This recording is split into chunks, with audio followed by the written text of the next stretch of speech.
former president's legal issues disqualify him to run for president? You don't think they disqualify him? No answer to that? President Herzog is really a great person, and I look forward to welcome him here. I wouldn't feel the same way about the Prime Minister. On the matter of the U.S. soldier, you said that the U.S. is working to resolve this matter. Can you just clarify what a resolution is? Well, I mean, resolve this incident, resolve this matter to get to the bottom of exactly what happened. There is an investigation that's currently occurring. Hello, I'm Nancy Cordes in Washington on a busy day. Welcome to America Decides. We're going to begin with some big developments in the investigations into former President Trump. Mr. Trump says he received a target letter related to the January 6th investigation. That could mean charges are on the way. Plus, what we learned at a hearing today related to his handling of classified documents. In a post on Truth Social Tuesday, Trump said he was given 4 days to report to the grand jury that has been investigating attempts to interfere with the peaceful transfer of power after the 2020 election. The former president criticized the inquiry on social media, describing it as, quote, political weaponization. For more on this, CBS News chief election and campaign correspondent Robert Costa joins us now. Robert, thanks for being here on such a hectic day for you. So we don't have the indictment. We don't have a target letter. But what are your sources telling you about what former President Trump could be facing here? What we're looking at is a special counsel who's moving aggressively, knowing that if he wants to have a trial on a federal level about some kind of conspiracy that took place in the aftermath of the 2020 election, he probably needs to move more than a year before the 2024 presidential election, because Trump, of course, is already a federal candidate.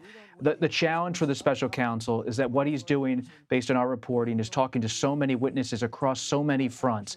There were different pressure points Trump had. His own vice president, he wanted him to walk away from the lectern on January 6th. He wanted state officials who were just learning today in Michigan. There's a new indictment there on a state level of 16 people who were trying to be so-called fake electors.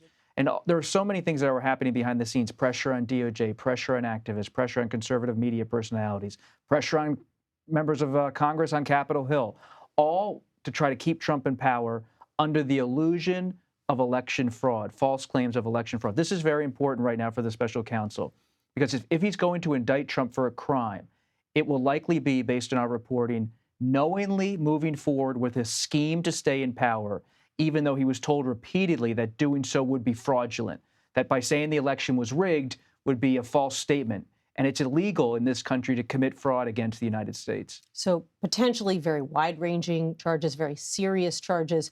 You know, you've now had the opportunity multiple times to talk to sources in the Trump camp on the eve of a letter like this or the possibility of an indictment. What's your sense about how they are reacting to this situation? Is it any different from, the way that they've portrayed their outlook in the past? Not politically. In fact, politically, the whisper behind the scenes is that this could help Trump in terms of consolidating his support. But when you nudge them, his longtime allies behind the scenes, they acknowledge this is a legal variable. It's also a political variable.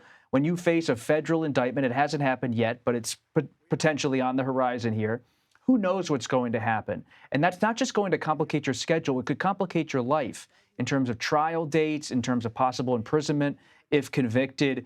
And so Trump, in a way, he sees this as a way to get to the grievance of his base right now and rally them. But at the same time, he faces 4 indictments now. You already have New York. You have the classified records on the federal level. Looming is an indictment on the federal level for January 6th. And Georgia could be coming in the next few weeks as well. And, of course, a looming trial in Florida where there was a pretrial hearing today having to do with his handling of classified documents. What did we learn in that pretrial hearing? We learned that Judge Eileen Cannon is continuing to move forward. There's a lot of discussion about access to documents and who's going to have classified records access as part of the legal team for Trump. That took a lot of time. That's still moving forward. We haven't gotten full visibility into what Judge Cannon's going to do in terms of the full schedule of everything, but we're learning a bit more day by day. She is a Trump appointee.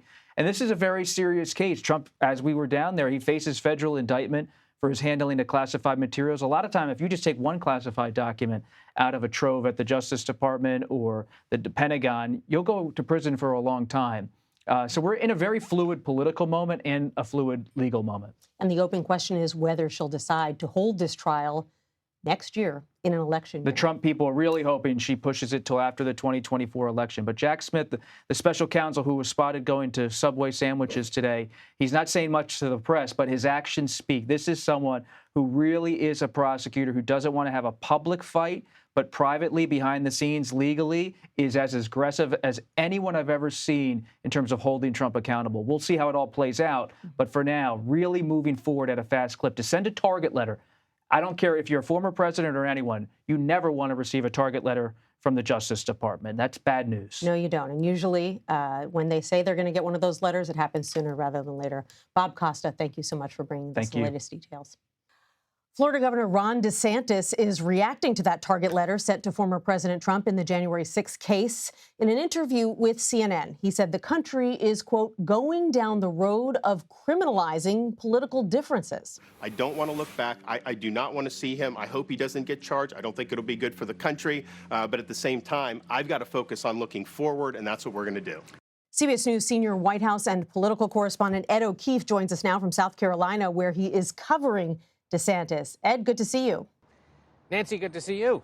So Governor DeSantis, he was asked about that target letter earlier today and then again by CNN. What did he have to say about Trump's actions on January 6th? You know, it was important that we ask him again because this is a candidate who has really tried to avoid any direct criticism of the former president in this regard. He had, at some point a few weeks ago, had suggested, well, you know, I wasn't in Washington on January 6th, so I don't really have much of an opinion on it. The answer changed today, just a little while after the former president announced that he'd received that target letter. Take a listen. I think it was shown how he was in the White House and didn't do anything while things were going on. He should have come out more forcefully, of course that. But to try to criminalize that, that's a different issue entirely. Governor, do the former president's legal issues disqualify him to run for president? You don't think they disqualify him? No answer to that? So he went a little farther by suggesting now it was wrong, maybe not criminal activity, but notice that when we try to press him on where some of his other GOP opponents, like Asa Hutchinson, have gone, saying that it should be a disqualifying factor and something that should remove him from the race, the governor, at least so far, isn't willing to go there, Nancy. Right. That was definitely the gentlest criticism possible of the front runner in this race, and really just tells you so much about how unusual this race is, that the number two has a clear shot at number one and decides not to take it. Okay. On another note, DeSantis, you know, the reason you're there in South Carolina is because he just filed for the South Carolina primary. What did he have to tell you about his chances in that primary and his place in this race right now? You know, and that's part of why we came, because in essence, it was a symbolic move by him today. He's the first Republican contender to file for the South Carolina primary before the state's former governor, Nikki Haley, who's also in this race, before the state's junior senator, Tim Scott, who's also in the race. He showed up, cut the $50,000 filing check, and put himself on the ballot. And then, given the concerns about his fundraising, the cutting of his staff, the fact that he's mired there in second place and has seen his numbers slip, we inquired, are you in this for the long haul? Take a look. Governor, can you assure your supporters here in South Carolina you'll still be on the ballot, you'll still be on the mix when the primary is held? I know that's wishful thinking for you guys in your industry to think somehow that we won't, but of course we will be. It'll be a really important affair here. I don't think that you will have very many candidates by then, but we will certainly be one of them.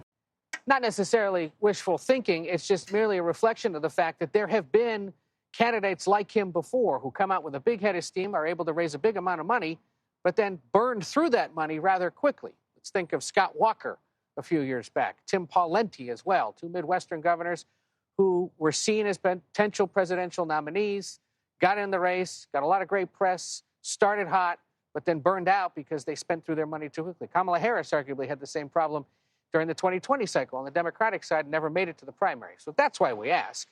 But he makes the point. If you look at what we raised within just our campaign, if you look at what Donald Trump raised within just his campaign, not his super PAC, not any other associated fund, we're on par, if not a little better. Same with the president on the Democratic side.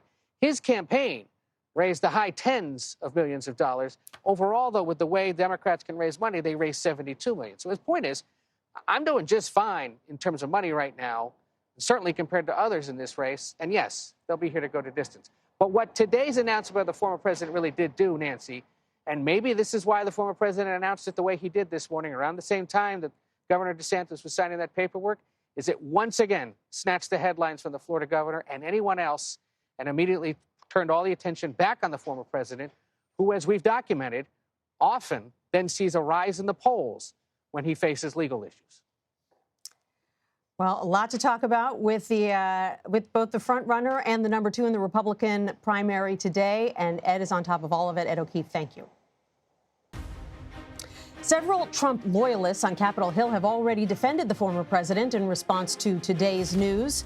Nebraska Republican Congressman Don Bacon has at times been a Trump critic. So we're going to hear his reaction next. You're streaming America Decides.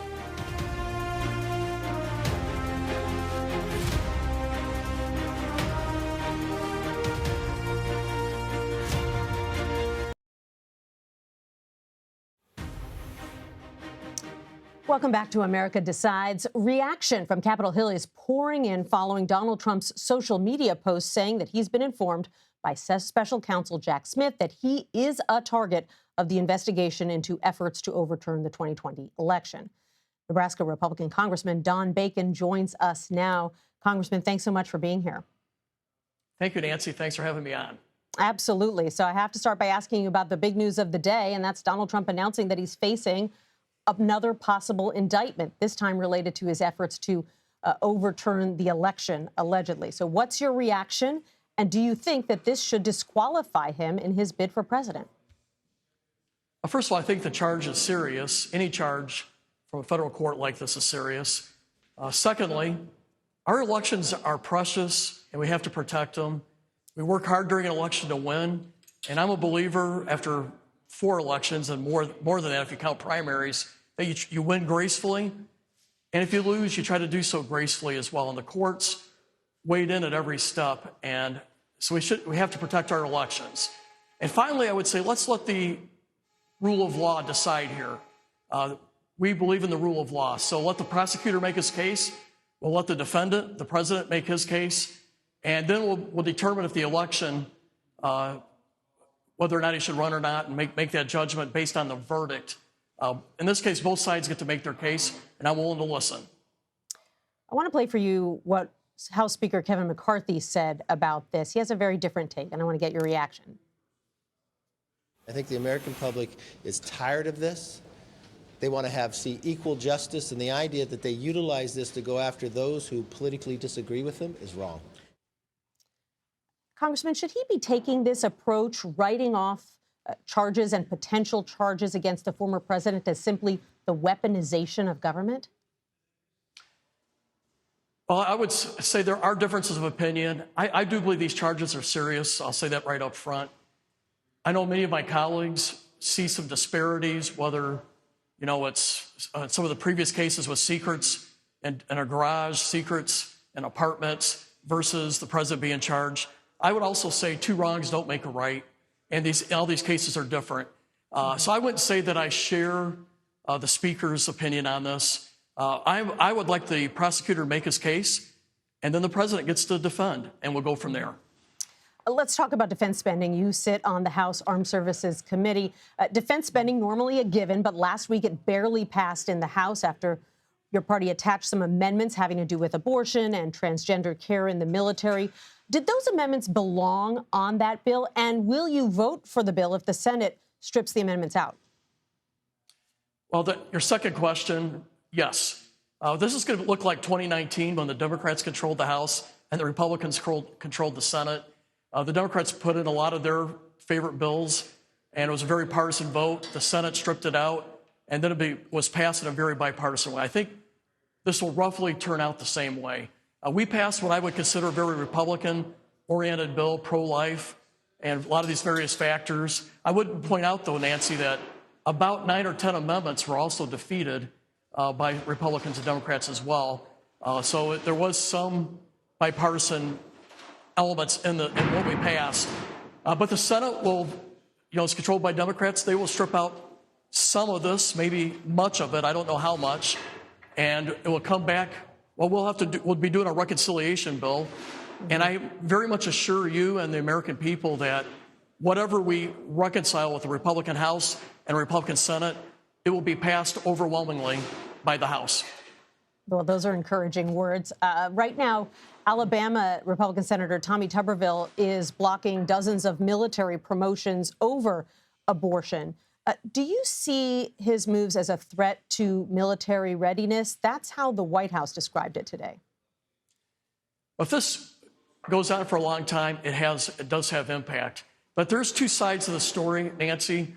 On one, the secretary was warned, and I know this firsthand, that if he made these decisions, there was going to be a lot of pushback from Republicans, though we didn't know it would be from Senator Tuberville. We knew it would come from somewhere, because in many states, this is the #1 issue, the pro-life issue. And so he unilaterally did this against recommendations from leadership on the Republican side. I do think there's an opportunity for these two to sit down, shut the door, and there are compromises that can be had that can be a win-win situation. I believe in a democracy and a representative government that we have with a bicameral separation of powers. You can't just do things unilaterally. You got to sit in a room and find an area that both sides can agree to. I personally think Senator Tuberville and Secretary Austin could sit in this room and find an agreement where Secretary Austin gets somewhat of what he wants, but Senator Tuberville also protects the taxpayers' money. You've talked a lot about civility in Congress, civility in government. Robert F. Kennedy Jr., who is a candidate for president on the Democratic side, he's been invited to testify to Congress about censorship on Thursday. Now, this is somebody who has spread conspiracy theories about COVID, about various vaccines, about Ukraine building bioweapons. Is this somebody who should be testifying before Congress about anything?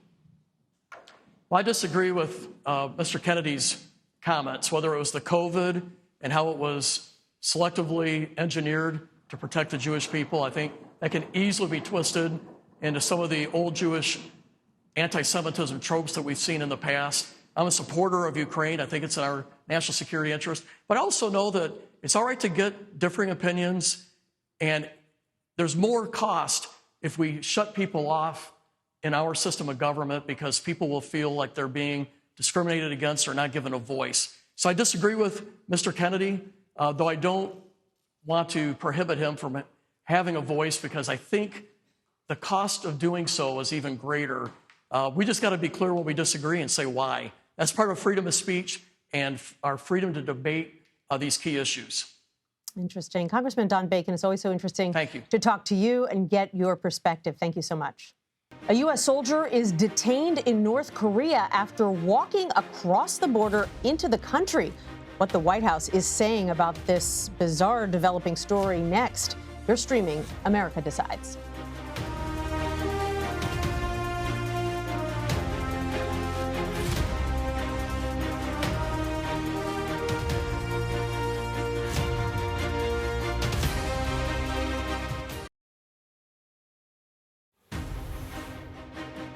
Welcome back to America Decides. A U.S. soldier is being detained in North Korea after he crossed, quote, willfully and without authorization into the country from South Korea.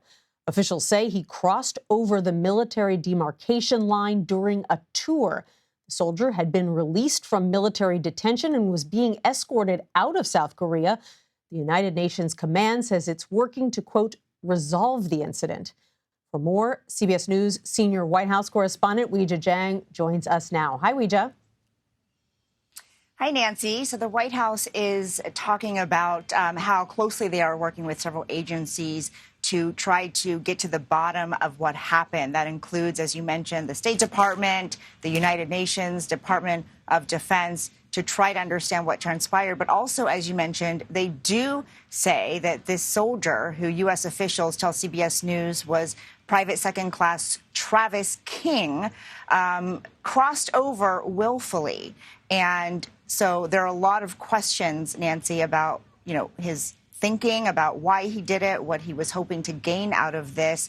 But the White House press secretary says that they are working to resolve this matter. And so I asked for some clarification about what that meant. On the matter of the U.S. soldier, you said that the U.S. is working to resolve this matter. Can you just clarify what a resolution is? Well, I mean, resolve this incident, resolve this matter to get to the bottom of exactly what happened. There is an investigation that's currently occurring. There has been outreach from the Department of Defense, right, as I mentioned, to their counterparts over at the Korean People's Army. You have the State Department, you have the Department of Defense, you have the UN and the White House all working together to resolve this. Resolving this is basically getting to the bottom of exactly what happened, and that is important for us to know. And so, Nancy, I followed up by asking, is a resolution bringing this soldier back to the U.S.? And she said they were focused right now on ascertaining his well-being, that there are still a lot of questions about this. And I also asked whether they are working under the assumption that this soldier wants to come home or whether they know that for certain. And because this is so early on in the process, Nancy, she didn't have answers there. So many weird things about this situation, Weijia. For example, how did this soldier end up hooking up with a tour of the DMZ in the first place when he was supposed to be being escorted out of the country? But obviously, we're waiting for more details on that. So I want to switch gears with you in the meantime and talk about the other big story of the day at the White House, which was the visit to the White House by Israeli President Isaac Herzog. He met with President Biden in the Oval Office. Obviously, there was a lot of drama surrounding this meeting because of who was not sitting there in the Oval Office with President Biden, which is Israel's Prime Minister, Benjamin Netanyahu, who until yesterday hadn't been invited to the U.S. to meet with the president. What can you tell us about what came out of that meeting? You're right, Nancy. This was a really delicate dance of diplomacy for President Biden because on the one hand, he wanted to stress the, quote, ironclad, unbreakable bond between the U.S. and Israel. On the other, there has been mounting tensions between these two countries because of Prime Minister Netanyahu's policy proposals to essentially limit the amount of checks that on the executive power by reforming its judicial system. And the president, Biden, has been very critical of this. And as a result, back in March, he said he had no plans in the near term to meet with Netanyahu. Well, on the eve of this meeting with President Herzog, President Biden had a phone call with Netanyahu and invited him to the U.S. for a meeting, although it's important to note that the time and the location has not been confirmed. Netanyahu claims that this meeting is going to happen here at the White House, which, of course, offers significant political standing for any world leader. But the White House and President Biden is not confirming, Nancy, that it's actually happening here. So, you can read into that what you will. But so far, the White House says, that is not, that we shouldn't be reading into that. But it's very normal, as you know, when the president invites a world leader to have a bilateral meeting here. And so the fact that it's not happening may be a nod to the fact that there are still some tensions between the two countries. Right. What most observers would read into that situation is the fact that the White House is probably going to be watching how the prime minister conducts his affairs over the next few months before deciding whether he's going to be invited to the White House itself or not. Weijia Jiang, thank you so much. Well, that does it for today. You can stream America Decides Monday to Thursday at 5 p.m. Eastern. You're streaming CBS News. Have a good one.